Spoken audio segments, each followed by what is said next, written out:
Without further ado, today's forum will be given by Isaac Matson, Pre-College Programs Coordinator. The title of the talk is The Training of an Evangelical Culture Warrior.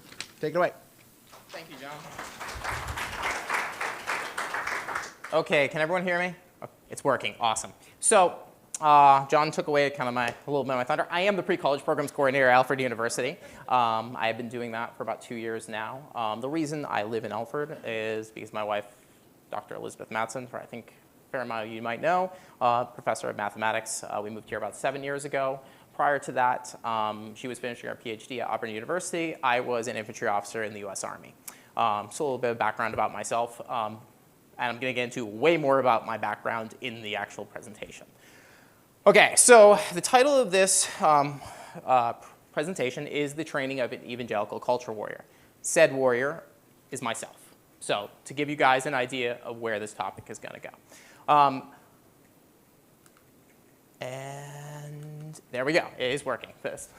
So just a brief introduction on the topic. This is going to be a personal discussion that follows what it is like to be raised in a subculture that was preparation to help fight in the, quote, culture wars as a young evangelical Christian, the subsequent breakaway from this culture, and how it has the seeds to undermine the ideals of American democracy.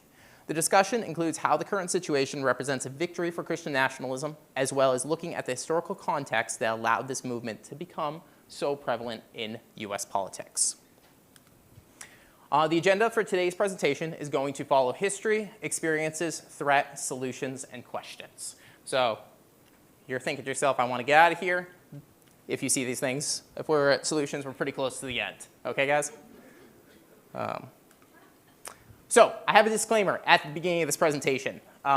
This presentation is my personal lived experiences growing up in an evangelical Christian family, attending a church, and being inside a culture combined with my personal readings, reflections, and frustrations with said experience. This is not an exhaustive history of Christian nationalism or representative of every person's experience, positive or negative, in this subculture. I want to point out, too, as well as being the pre-college programs coordinator, I also have a master's in history, specifically military history, but with an interest in religion as well. So a little bit of, again, this is not a history lecture, this is lived experience. But I will be touching on the history portion. And hence, another disclaimer. Thankfully, some of you have watched Lord of the Rings. I was really nervous about that.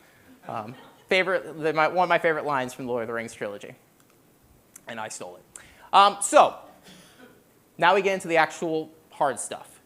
Well, depending on, in my case, I enjoy this. But the history of the church or Christianity is really important to understand if you are going to understand what is happening in the current political culture. So, for those of you who don't know, I'm going to blast through this as quickly as possible. Christianity was started as a sect of Judaism underneath Jesus of Nazareth, or Jesus Christ, who was then crucified, and then his beliefs, or what he was teaching his followers, continued to spread among Judaism in that region, namely in Palestine and underneath the Roman Empire. There was some persecution against it from other Jewish sects, and notably there was a guy called the Apostle Saul, who then became the Apostle Paul after he converted. He was one of the persecutors of the early Christian church. He then became its foremost theologian. Most of the New Testament is actually written by Paul, or the Apostle Paul, and he's the kind of the foundation for what we understand as the theology of the church. Shortly, though, after Paul has written his books, and again, I'm glossing over a lot, there started to be breakaways. There started to be people that questioned whether or not Jesus was actually the Son of God. That would be the Arian Christians.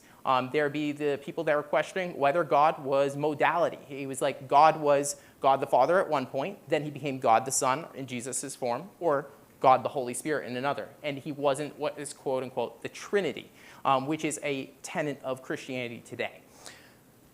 Fast forward a little bit further, and we get to 325. We have the Council of Nicaea. This is a key moment in church history because this is where the Trinity is codified as a key part of Christian belief and doctrine. Belief in the Father, the Son, and the Holy Spirit. They're all the same, but they're all separate. And it's really confusing, and I'm not going to try to explain the Trinity in this lecture. Point being is, one important thing is the Council of Nicaea was called in partially by the Church Fathers, but also by Emperor Constantine the Great. For those of you who don't know who Constantine is, he is the Roman emperor who converted to, well, I'd say converted, but he made Christianity the national or state religion of the latter Roman Empire. He also built the city of Constantinople, which is now Istanbul. This is where we first start seeing Christianity and Christianity and politics really align. Now, fast forward, jumping here very quickly, another 700 or so years, we get to the Great Schism. This is where you have a break between what is, quote, the Latin Church, the Roman Catholic Church, and the Greek Church, or the Greek Orthodox Church. Constantinople, the Patriarch in Constantinople, and the Pope in Rome. They have a schism. They break. There is tensions between those two factions of Christianity for thousands of years. I am literally skipping the entire Oriental Orthodox Church to put in perspective of how much is out there. From there, we fast forward another 500 years. We have another schism, which is known as the Reformation in church history. This is where Protestantism, underneath Luther, starts off with asking to reform the Catholic Church, but eventually breaks away from the Catholic Church. You have Lutheranism, and then you have the Church of England, like the Anglican Church, as well as the Reformed traditions out of John Calvin in Geneva, Switzerland. So we got a break, we got a break, we got more breaks. You can see how this is going. There's a lot of schisms in church history. Now, you get to the point where modern, and I'm going to switch to the next slide to deal with it a little bit more. This is where U.S. history comes into play, because all of these sub-denominations of Christianity have influence in the United States. Now, the Protestants notably took over most of Northern Europe. So Northern Germany, Sweden, Denmark, England, Scotland. Southern Europe generally was Roman Catholic. There was a period of, during the Renaissance or Reformation as well, called the Religious Wars. So one of the most bloody wars in history was the 30 Years' War that was fought in Germany. It was an on-again and off-again war between the Protestants and Catholics. Essentially, and this happened all throughout Europe, the Protestants and Catholics were killing each other over slight theological differences. What we see then is you see states starting to move towards the Enlightenment perspective. We have the Enlightenment period, and I'm going over this really fast, so this is a generic thing, where we move away from the idea of the church being a dominant factor and more the mind or the thinking man being the primary. So the violence is less state-sponsored, or church-sponsored, and more, less church-sponsored and more state-sponsored when violence happens. So the Enlightenment period underneath Napoleon, or the period with Napoleon Bonaparte and afterwards. I'm really going all over the place. Sorry about that. Now, what I'm going to do, though, is talk about when it gets to the United States. You have all these splinter groups that come to the United States for a variety of reasons. My favorite, or the one that I grew up near, was the Puritans, or the Pilgrims, who landed in Massachusetts near where I grew up. They were a splinter group of the Anglicans, the Church of England, who felt the Anglicans weren't anti-Catholic enough. So they left to the Netherlands, and then found the Netherlands weren't conservative enough, so they came to the New World to make their own nation here. So as you can see, everyone comes to the United States with differing views. There are some of the standardized churches like the Anglicans, the Lutherans. They come over here, the Baptists, same thing. Then there's some more of the extreme radical subsects. So what do we take away from this? There is a ton of different threads of Christianity in the United States. So to say that I am talking about all Christians is not accurate. This breakdown came out 2 years ago, gives an idea of religious affiliations in the United States. As you can see, white evangelical Protestants make up 13% of the total population. Black Protestants make up 8%, and Hispanic Protestants, I think if my color is right, is 4% of the population. You have other groups such as the white mainline non-evangelical Protestants. So this would be like your, I guess you could say, Methodist, Episcopal churches, blanking on a few, some of the Lutheran churches, versus this is going to be the churches that you think of non-denominational, Southern Baptist, a host of other churches that fall into that category. One of the books that I highly recommend that you read if you're interested in this subject more is by Kristen Dumas, and it's called Jesus and John Wayne, and it's how white evangelicals corrupted a faith and fractured a nation. This is a little old now. Some of the material is outdated because of current events, but I think she hits, or I'm going to say prophesies, some of the things we see today. For conservative white evangelicals, the good news, which used to be telling people about Jesus, of the Christian gospel has become intrinsically linked to a staunch commitment to patriarchal authority, gender difference, and Christian nationalism. And all of these are intertwined with white racial identity. We can get into that with the Southern Baptists, which I won't even go into in the American Civil War, or other aspects of the history of the church in the US. Now, there's your, I think I made it in under 10 minutes, probably not, but that's your history of the church, but I have a little bit more, namely end times theology or eschatology. This is important to understand a lot of the fragments of the church in the United States because this takes up an inordinate amount of focus by modern churches. So, how do you look at end times theology? I'll break it down. There's two major points. And again, I am talking about the Protestant subsection of Christianity. I'm not talking about any of the others. I'm talking about Protestantism and those subsections underneath Protestantism. So we have the literal twins and we have the symbolic twins. So the literal twins are what are called the premillennialisms. The premillennialisms fall into two distinct categories, which are dispensationalism and historic premillennialism. Dispensationalism, and we'll talk a little bit more about them on the next slide, are the ones you kind of hear about. They make a lot of noise. They believe in a literal rapture of Christians from this world. They think the world is going to get worse, and the church, we're going to dodge it because we believe in Jesus. So all bad things that are going to happen doesn't really affect us. We're pulled out. They also have an inordinate belief that the physical state of Israel is a part of the prophecies of Revelation, and there's a war that needs to happen in the Middle East to ensure the end times come.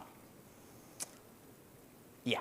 Then there's the historic ones who are basically, they tend to be, it's going to get worse, but the church is going to overcome it. We're going to live through this, so we have to be ready for the millennium, okay? So that is also out there. Again, dispensationalists, they're not everyone, but they talk a lot. We're going to move to the symbolic twins. Amillennialism, they're chill. They're like me. This is the one area where I grew up, and we'll talk about a little bit more, my upbringing, where I appreciate. I'm an amillennial. It's simple. Christ is returning, no raptures, roadmaps, or any scary stuff. Don't sweat it. That's the simplest way of saying it. The postmillennials is the world is only going to get better through the unstoppable gospel. There's two distinct ways of looking at this. One is the social gospel, where you try to help those around you and make the world a better place. This has a lot of things. So the abolitionist movement during the American Civil War, pre-American Civil War, was part of the postmillennial idea. The other part of postmillennialism that can be problematic is the belief that Christ will only return if you spread the gospel to every person in the world. Okay. So it's a bit of more of a positivity. I definitely prefer the symbolic twins versus the literal twins. Let's put it that way. Okay, so I mentioned rapture theology. Who here has heard about hashtag rapture talk? Please, thank you. I mean, I like saw this come up in the news, and I was like, oh man, this is perfect. I had to throw it in. Point being is, people are still here, right? No one's disappeared. Cool. So again, as you can tell, I don't really like the literal rapture theology. I think it's a load of malarkey, and I will say that right now. So I do make fun of them a lot, even when I was still an evangelical Christian. Within this, the South African pastor believes that the 23rd and 24th, which coincides with the Jewish holiday of Rosh Hashanah, we're going to have rapture happen. So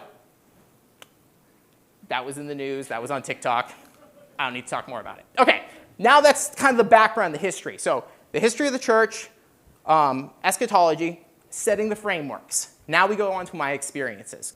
So background, I was homeschooled 1st through 12th grade.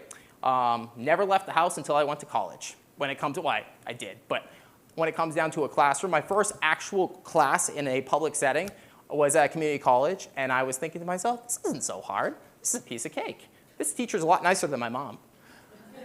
I did go to some other form of group co-ops, is what we call them, which are loose organizations of homeschoolers who share teaching loads on certain topics.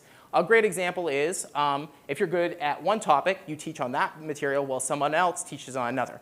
So for example, my mom, who was good at, not really sure what my mom was good at, but she would hire out other people to teach on writing. So I had someone who had a master's or PhD in writing, and hence I became a really good writer. Unfortunately, she didn't find anyone to teach me math, but I married a mathematician, so I'm good. Okay, now getting into my upbringing in the church. I grew up in a Dutch Reformed church, which is a Calvinist sub-denomination. So that guy named John Calvin I was talking about, Calvinism believes the idea of total depravity first and foremost. We are all originally sinners. We all are born that way, and the only way that you can find redemption is through Christ. But the problem is, you can't choose Christ. The Holy Spirit chooses you and makes you believe in Christ. So you have no free will as a human being. It's a really chill philosophy if you believe you're one of the chosen. And then you get to look down at everyone else, which really worked with my arrogance because I was like, oh, this is cool. I'm good. I don't have to really do anything. I don't actually have to really evangelize that much. It's a lot chiller. Versus my poor wife, who grew up Southern Baptist, was told every single day, if you haven't told someone about Jesus, you're doing something wrong. So different groups, different backgrounds. Church services were twice a day on Sundays, hour and a half each. Sunday school was between that. We had lunch. Then we had youth groups, youth retreats, which were revival-type settings with other youth groups in the area. Point being is I had a lot of theology shoved down my throat at an early age. Hence, a lot of what I'm talking about comes from that childhood upbringing. So not all bad, really. I know a lot about the church. I know a lot about its history. But now I want to get into the things that are really about the evangelical culture wars.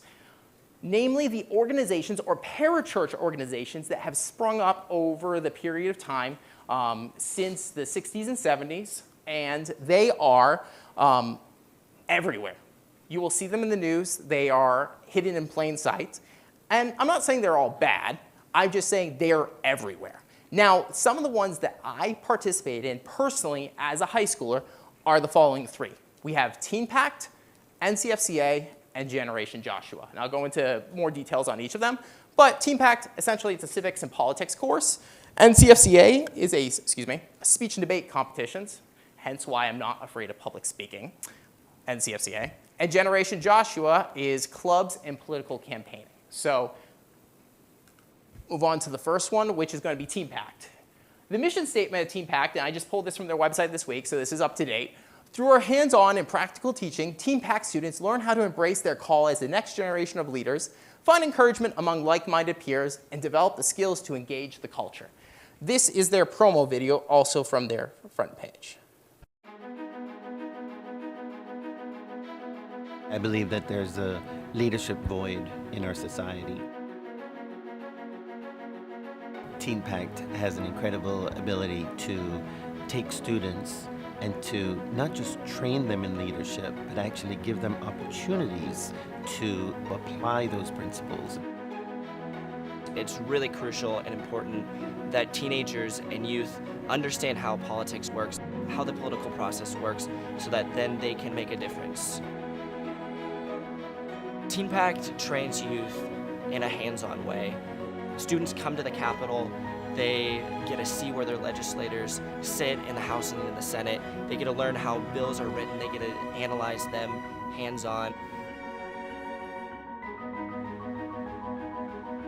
Here's an opportunity to hear some specific ways that our government works and specific legislation, and to get involved in the political process. Students that attend the program have the opportunity to learn about government, learn about leadership, but then they are given opportunities to put that into practice as well, to do public presentations, to interact with their peers, to run committee meetings. Teen Pact offers programs all around the country to train youth in discipleship and leadership. The ministry's foundational program is the 4-day state class. The 4-day class is offered to 13 and 19-year-olds in over 40 states around the country. The 4-day class adopts a hands-on teaching method and takes place on-site in the student's local capital. Through a variety of engaging experiences, students will learn about the structure of their political system as well as the intricacies of their local government. In conjunction with the 4-day class, TeenPact offers a political communication workshop, as well as a 1-day class for 8 to 12-year-old students. After class, they enjoy a casual time of fellowship, worship, and dynamic sessions taught by godly pastors and teachers from around the country. At that point in TeenPact, my first TeenPact class, I rededicated my life, dedicated myself to being on fire for Jesus, and it has been a critical point in my career as a leader. TeenPact exists to train youth to understand the political process, to value their liberty, to defend the Christian faith, and to engage with the culture at a time in their lives when typically they don't care about such things. At the heart of everything we do at TeenPact is gospel-centered discipleship. We believe in the capacity of young people to communicate the truth with eloquence, regardless of their age. You don't need to be old enough to vote in order to impact your government, or your community, or your world. I would not be the same person today if it wasn't for TeenPact. TeenPact trains in an intellectual way, in a spiritual way, and an emotional way, and I couldn't think of anything else that has had more impact on my life than that. We invite you to attend TeenPact State Class. Prepare your heart to be impacted and changed. Okay, so I went to that program 3 times when I was in high school. I learned a lot. I learned a lot about civics. I learned a lot about how our government works at the state and local level. I learned a lot about how it went at the federal level. I don't know if you could see, but there is an undercurrent that's there. I won't really get into it right now, but there's an undercurrent in a belief of what we're doing. So that gives you an idea of that organization's framework and what they're working with. And the next one I'm going to talk about is NCFCA. Now, this has another video, but I'm going to skip this one because there's another video I want you to see later that I want to have enough time for. NCFCA is where I did the majority of my training. This is the National Christians Forensics and Communications Association. This was started by Homeschool Legal Defense in the late 1990s. And the goal was to teach students, 13 through 18, how to speak and debate publicly in a manner that was engaging as well as convincing. Now, all good stuff. That's the stuff that you would learn in a speech class at a college or university or even at a high school. The thing is, the goal is it's entirely similar to TeenPact, where it's kind of the framework is placing these skills, it's arrows in the quiver or rounds in the rifle, in my opinion, where you are preparing someone to have the skill set to share the way you want. Well, it's not even so much share, it's to impact the culture as a whole. And this goes back to some of those eschatology that I talked about. If you want the world to be a better place, well, you want to impact it. If you believe rapture is coming, well, you also want to impact it. If you don't believe a literal rapture is coming and you think things are going to get bad, you also want to impact it. Even the amillennials also have an interest in impacting the world because they want to make the world be more like what they think it should be.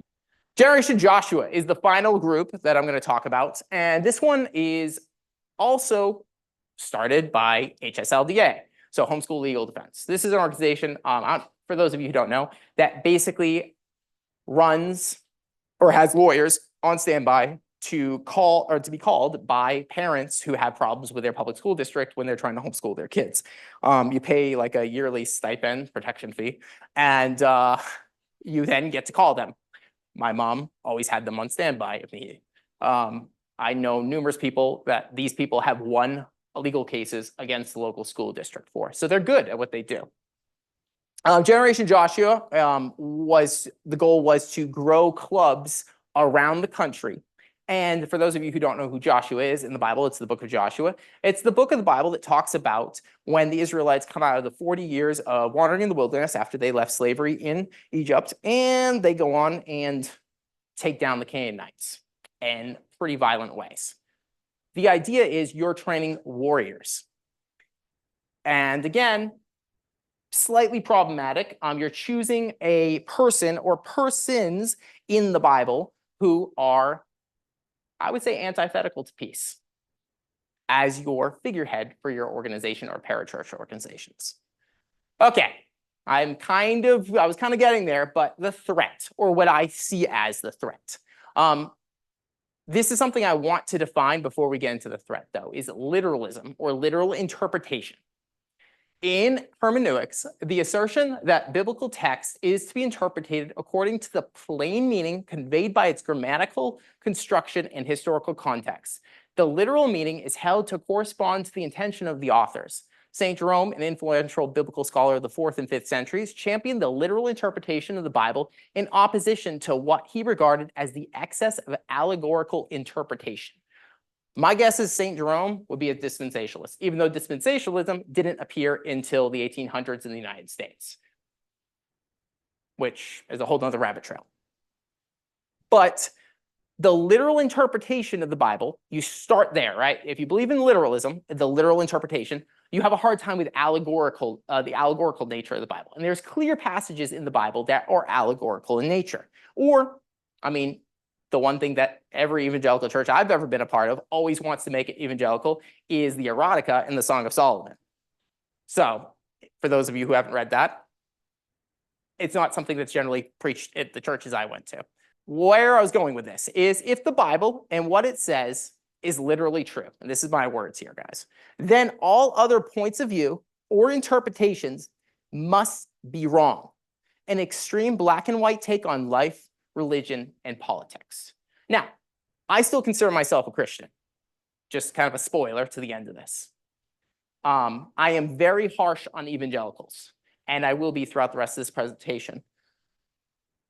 But a lot of it comes down to their black and white perspective on the world and the fact that they feel that it's an all or nothing zero-sum game that they must win. And that is where I feel the threat lies. And where that threat continues is when you apply how they think they must win to every aspect of everyone else's life. So a good example is umbrella theory of family. This was taught to me as a young boy, that Christ is the head of everything. So the church, he's the head of government, he's the head of your household.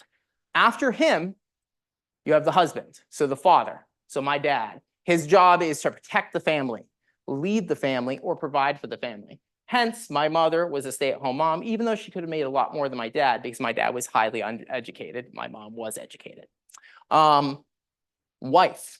Okay, what's the wife doing if she's not working? If she's not providing, if she's not leading or protecting the family, she's comforting the children, comforting her husband. She's teaching her children. She's nurturing her children. She's building this place where the godly mother is kind of that, quote unquote, I'm going to use a phrase from I'm going to go from a Catholic perspective, but it was almost that Mary figure, that Holy Mary figure that is there. Now, we move on to children. Your duty is to love your parents unconditionally and obey them unconditionally. And by definition, that means all the way up to Christ. So that structure is the framework that you want everyone to follow. There's another subset of belief that's out there called the Seven Mountains Mandate, dominionism, which usually comes out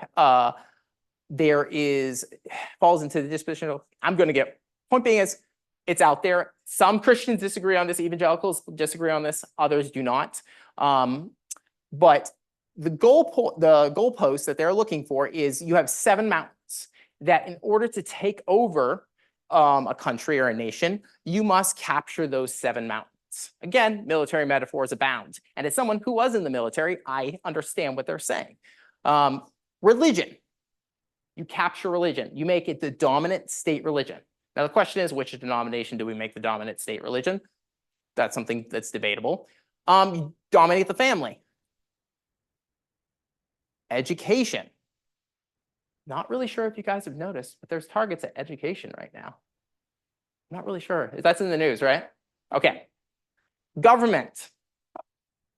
Media, business, entertainment. I'm not going to get into all of them, but that's out there. Now, one of the people I want to talk about, partially because it comes from my own sub-denomination of Christianity, is this guy called Doug Wilson.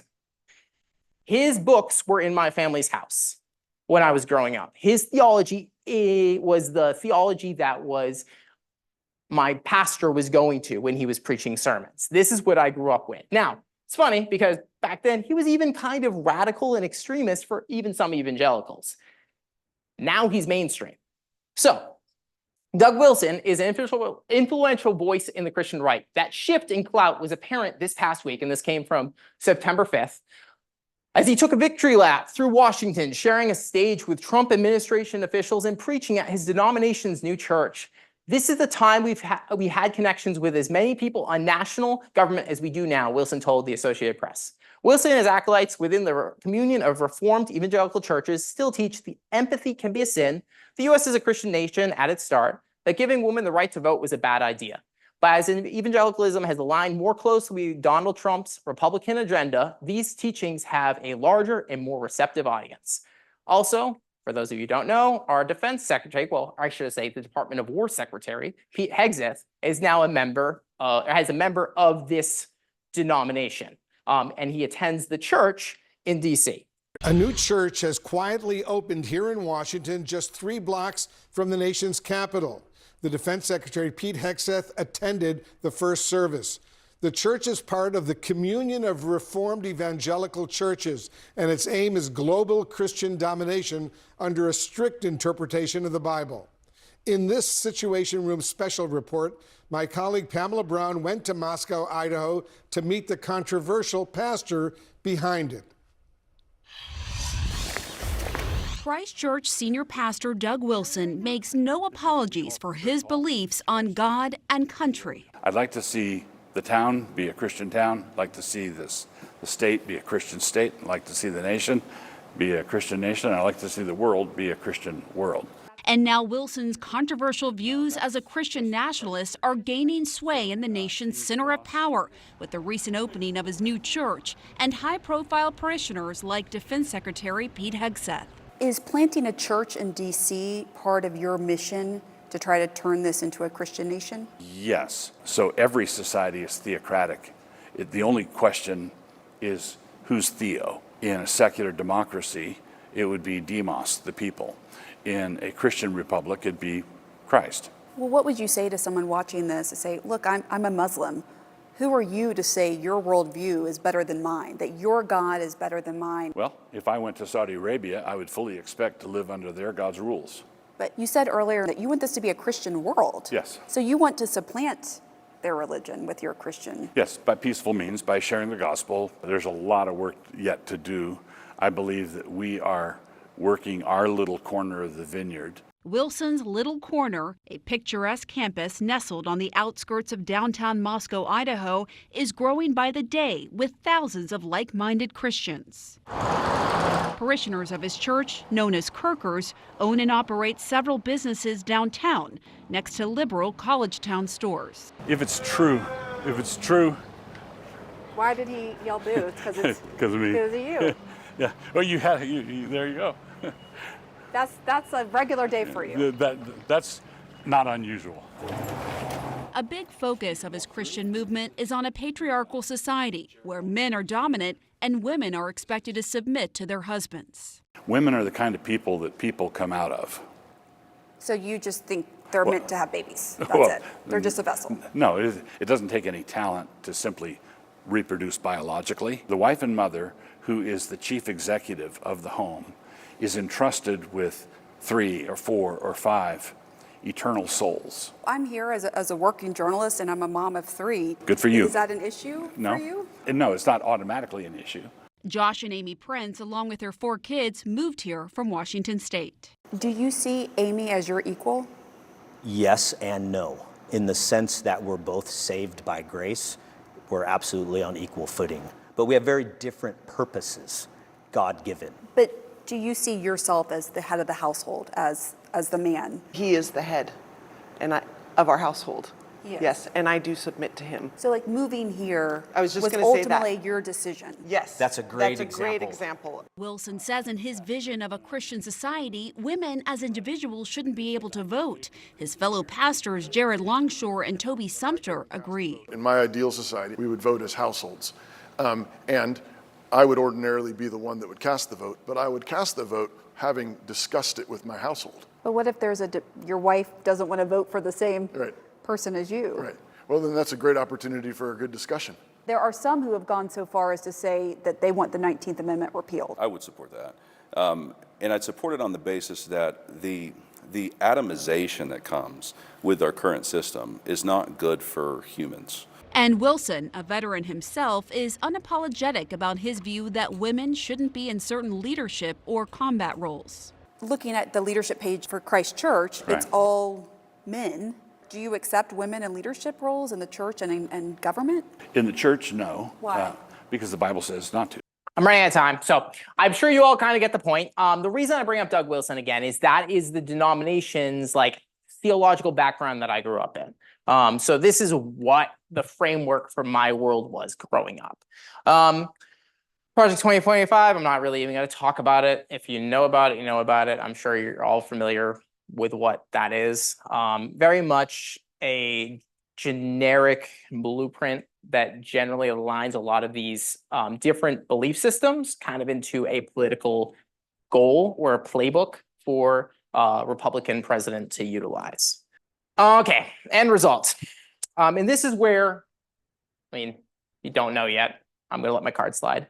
This pisses me off. I apologize for the vulgar language in an academic setting. But this is my problem with where things are going in this current country, and why Christian nationalism, I think, is an intrinsic threat to democracy. I'm going to read Christine Dumas's Jesus and John Wayne again, because I think she hits it nail on the head and says it so much more eloquently than I'll ever say.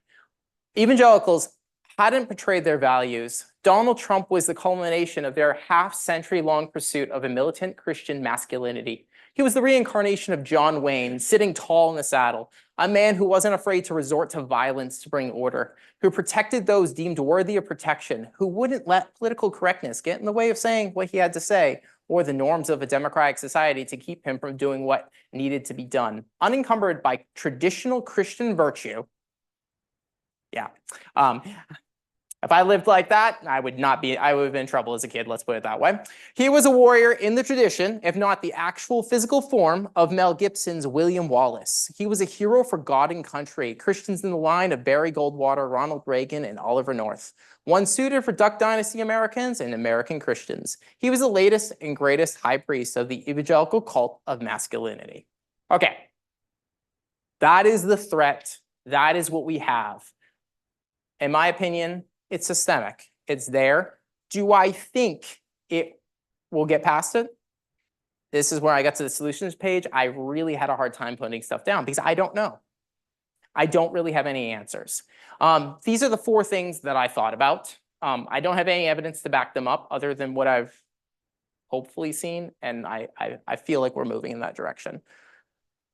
First, we have varied factions that disagree adamantly on theology. I'm sure you saw that with the schisms, the eschatology, all that type of stuff. There is a variance in belief system that intrinsically leads to discontent underneath the big tent umbrella of Christian nationalism.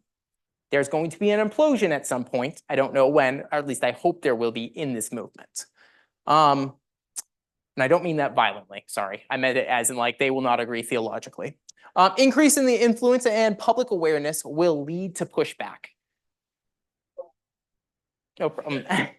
In my case, I would not be standing up here doing this presentation a year and a half ago.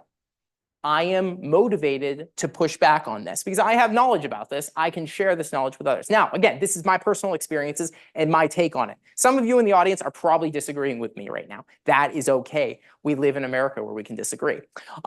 So the pushback is there. It's starting to come back. And when people see things like Doug Wilson's interview, we're all like, what? You really just say that? Okay. Trauma among believers comes to light. Increasing numbers of people leaving. This goes back to that patriarchal society. A high number of, there is a high percentage of evangelical Christians leaving the church, and I say that generically as all the churches, due to patriarchal structures that lead to systemic abuse. When I say that, a good example is the Southern Baptist Convention was covering up sexual abuse scandals for decades before it came to light. I think it was 5 or 6 years ago by a news report out of Texas. There's a community out there of people who have experienced problems with this faith tradition, and they're telling their story. And then finally, and I think I'm going to put another nerd plug in here. If you guys haven't watched the show Andor, Star Wars, this is a Star Wars show on Disney+. Please go watch it. You don't have to like Star Wars. It's 2 seasons.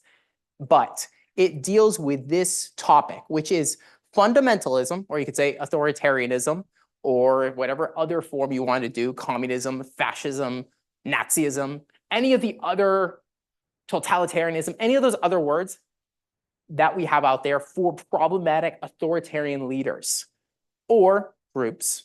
I mean, good example, when I joined the US military, I thought I was going to Afghanistan to shoot at the Taliban. Put that there too.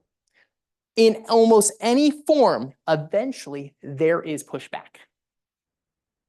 People say, excuse me, I don't think that's right. I'm going to argue against this. I'm going to do something about it. I'm hopeful that we're going to see that. I want to finish up before we get to the Q&A section by reading the words of Jesus. If you notice, none of the things that I've said so far actually quoted Jesus. That's because, honestly, he's not quoted as much by evangelicals as he should be.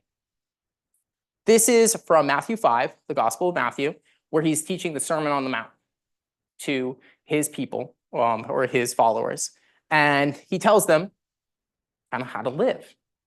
So starting in verse 2, then he began to speak and taught them, saying, "Blessed are the poor in spirit, for theirs is the kingdom of heaven. Blessed are those who mourn, for they will be comforted. Blessed are the meek, for they will inherit the earth. Blessed are those who hunger and thirst for righteousness, for they will be filled. Blessed are the merciful, for they will receive mercy. Blessed are the pure in heart, for they will see God. Blessed are the peacemakers, for they will be called children of God. Blessed are those who are persecuted for righteousness' sake, for theirs is the kingdom of heaven. Blessed are you when people revile you and prosecute you and utter all kinds of evils against you falsely on my account. Rejoice and be glad, for your reward is great in heaven. For in the same way they persecuted the prophets who were before you." Yeah, that's what I wish evangelicals would follow more. That's where I wish my faith community was still, and it is no longer there. That's a non-exhaustive list of the works I have cited. I have more if you're interested in books, articles, documentaries, whatnot. Talk to me afterwards, and then questions. Thank you all for listening. 5 after 1, so we do have some time for questions or comments. Thanks, Isaac.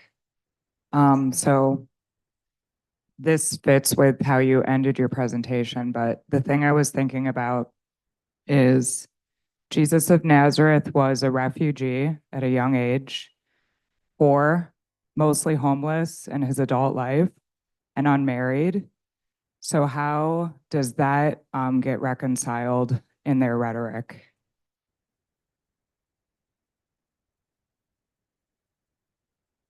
I'm going to say that it doesn't most of the time. It's usually glossed over.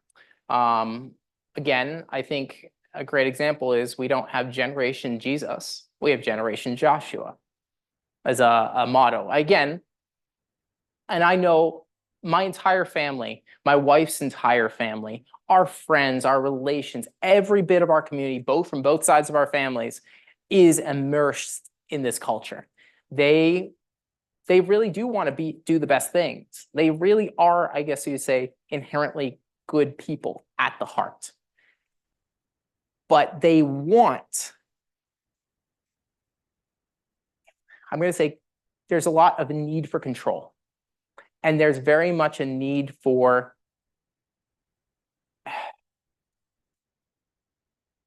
I'm going to say a safe space. A lot of evangelicals, and I'm going to say this, they have very thin skins. They need a safety blanket, and they cannot handle people. Like, for example, if this came out to, I mean, there's plenty of people, actually, no, I mean, this is going to go online. I'm sure there's going to be people that see this that know me and are going to be like, I can't believe Isaac just said that. Yeah, I would say they don't really mesh Christ's teachings are there, but they are secondary to, we got to follow the rules and regulations of, and not to diss on the Pharisees and the Sadducees, but I sometimes feel like normal or modern American evangelical Christians tend to fall into that category more than they fall into the followers of Christ category. Yeah, sorry, I rambled on that one. So the last two parts of the Beatitudes are about persecution and being reviled. And I think that all of the parts before that are great and all, but those two parts are problematic because they, as a group with political power now, are really leaning into any disagreement or any difference of opinion or perspective is persecution.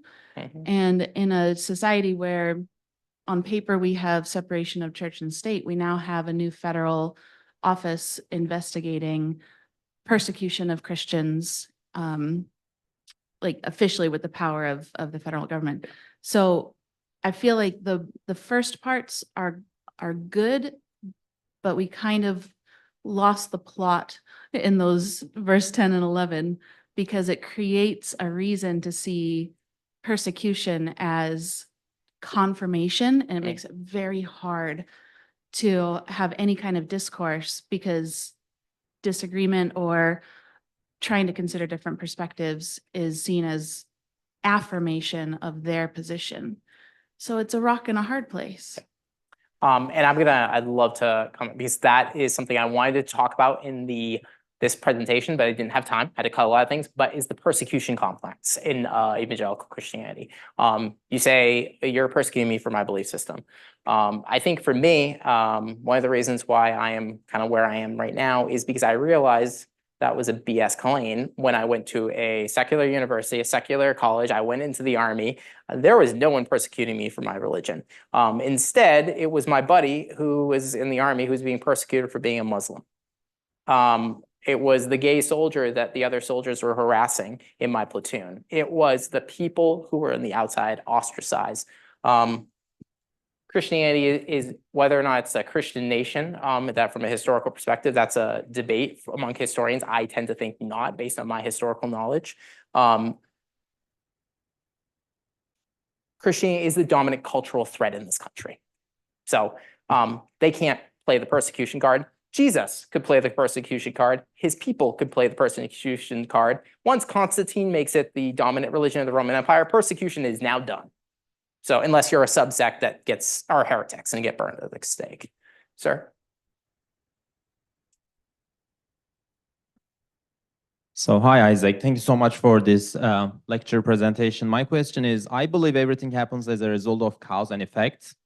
So do you think there is a reason why some Christians are becoming radicalized? Like why now in terms of media, in terms of colleges, in terms of politics? What else can cause? Like, I also believe that the other side is also not too much like nice. Like I also believe like effect and results. So do you have any criticism for the other side? Oh yeah, absolutely. So the thing that I'm going to say, I'm going to criticize, even though there is not persecution, saying that you disagree with, I guess you could say, we'll use an example. Academia sometimes can be an echo chamber. Sometimes we all talk in a manner where we say something and we're all like, yeah, that makes sense. We all agree. But then you get out into the real world and you don't actually, there are people out there are not thinking. They're not thinking in these frameworks. They're not understanding systemic racism. They're just seeing that they don't have a job. And that's the easiest thing to get mad about is the fact that, oh, these illegal immigrants are coming. So we shouldn't care about those refugees that Jesus was talking about because my family can't even feed themselves. Again, extreme examples. I would say this is where I get into my conspiracy theories side of the house. My dad used to think the UN was going to take away our guns and our freedoms. So I took some of his conspiracy theory, but kind of like switched it a little bit. My upbringing is a good example of the framework was being set for decades. We've been seeing this framework from a historical perspective. And I think I use this when I'm talking about problems with my workers during the summer. It's a little kind of a gross analogy, but Trump is the zit. He is not the disease, or not the disease, but he is not the gross pus that's underneath the skin. The gross pus has been building for a long time. He's just the zit that's very visible on our foreheads as a country. There is an intrinsic problem that is deep into our core of who we are as Americans. And then also the evangelical Christians need to ask themselves who they are as Christians. And then I think, like you point out, the other side can be a little bit harsh sometimes, where it can be extreme. They can take Christian statements out of context. I see it all the time from the other side. I read articles where I'm like, yeah, I don't think that person was exactly saying it that way. So, but if I'm going to pick something that I think is a bigger threat, absolutely Christian nationalism. So in a culture that they're building that demonizes empathy and calls it a sin in some cases, how did you, growing up that way, manage to empathize with your fellow soldiers who were experiencing persecution for real reasons that you weren't? Like, how did you realize that it was wrong with an empathy-based framework when empathy was demonized in your culture? That's a great question. My wife would say that my family are a bunch of assholes. And my family's not going to be mad about me saying that because they know it's to be true. I am the nicest version of my family. And I say that not just be like, look at me, but I guess they would consider me soft. When it comes down to the empathy, how did I get to that point? I think it would start, and this is where, I mean, the evangelical Christian culture statement would be, oh, this is where it starts, Isaac. You shouldn't have gone to that non-Christian college, man. I went to a community college, and I started meeting people who were different than me. I met the single mom who was working her way through to get an associate's degree with 3 kids, working her ass off, getting better grades than I was. And I was like, why shouldn't we be supporting this? I met the person when I was in college who had my 4-year college, who had different political beliefs, different sexual orientations, all these types of things. And I was like, wait a second.